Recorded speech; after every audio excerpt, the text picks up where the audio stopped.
क्या प्रहलाद सिंह पटेल हो सकते हैं मध्य प्रदेश के अगले मुख्यमंत्री, या फिर भूपेंद्र सिंह की होगी ताजपोशी? क्या प्रहलाद सिंह को मिलेगा विधायकों का साथ और अमित शाह का आशीर्वाद? मध्य प्रदेश में विधानसभा चुनाव में भाजपा की बम्पर जीत के बाद मुख्यमंत्री पद के लिए मंथन जारी है। लगातार भाजपा हाईकमान इस प्रश्न का जवाब खोजने में लगी है कि आखिर मुख्यमंत्री किसको बनाया जाए। क्या लगातार 5वीं बार फिर शिवराज पर विश्वास जताया जाए या फिर नए चेहरे पर दांव खेला जाए? हालांकि शिवराज की लोकप्रियता और 2024 में आगामी लोकसभा चुनाव के मद्देनजर शायद ही भाजपा कोई रिस्क लेगी। आज हम अपने वीडियो में इन सभी पहलुओं पर चर्चा करेंगे और बताएंगे आखिर मध्य प्रदेश के प्रबल दावेदार कौन हैं। तो वीडियो के आखिर तक बने रहें। अगर हम आज से 5 साल पहले जाएं तो आपको याद होगा मध्य प्रदेश भाजपा में शिवराज को साइडलाइन करने की चर्चाएं जोरों पर थीं। नतीजा सबके सामने था। 2018 में प्रदेश में सत्ता परिवर्तन हुआ और कांग्रेस सत्ता पर काबिज हुई।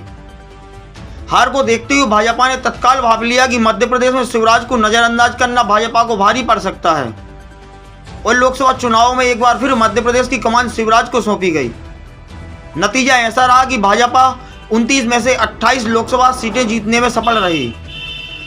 उसके कुछ समय बाद ही मध्य प्रदेश में फिर से एक बड़ा राजनीतिक उलटफेर हुआ और सिंधिया अपने समर्थकों सहित भाजपा में आ जाते हैं और एक बार फिर मध्य प्रदेश की सत्ता शिवराज को सौंप दी जाती है। जैसे जैसे विधानसभा चुनाव 2023 नजदीक आते हैं वैसे ही राजनीतिक गलियारे में सत्ता के विरोधी एंटी इनकम्बेंसी की चर्चाएं जोर पकड़ने लगती हैं और सभी राजनीतिक पंडित मध्य प्रदेश में एक बार फिर प्रचंड बहुमत से कांग्रेस की वापसी की भविष्यवाणी करने लगते हैं। लेकिन उनको कहाँ पता था कि शिवराज फिलहाल में ऐसे राजनीतिक पहलवान हैं जिनको राजनीति के अखाड़े में चित्त करना इतना आसान नहीं है।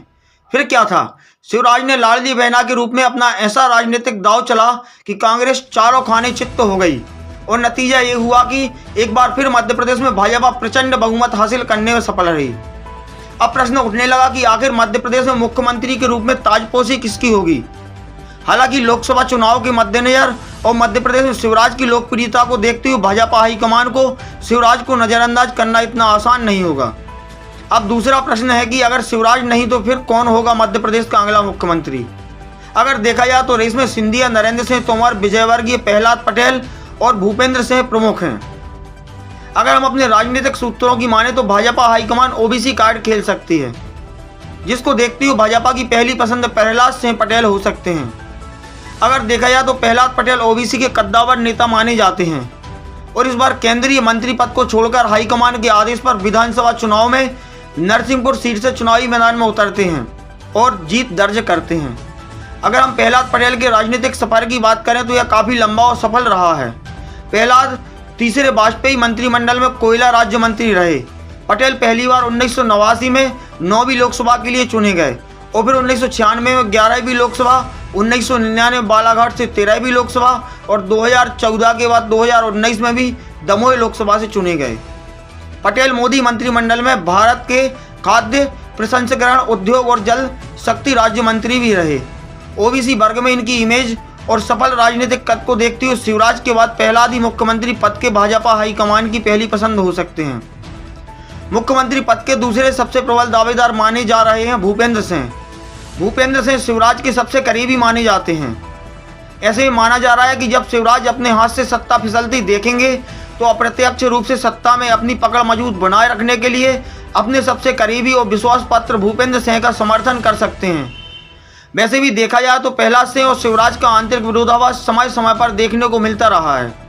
ऐसे में शिवराज और प्रहलाद के नाम पर अपनी असहमति व्यक्त कर सकते हैं और भाजपा हाईकमान भी आगामी लोकसभा चुनाव को देखते हुए पार्टी में कोई भी अंतर कलह को जन्म नहीं देना चाहेगी।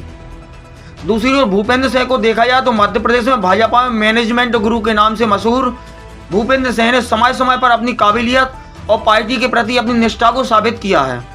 कई मोर्चों पर पार्टी को जीत दिलाई है। तो दोस्तों, हमारे द्वारा दी गई जानकारी आपको कैसी लगी? आप अपने विचार कमेंट के माध्यम से साझा करें। धन्यवाद।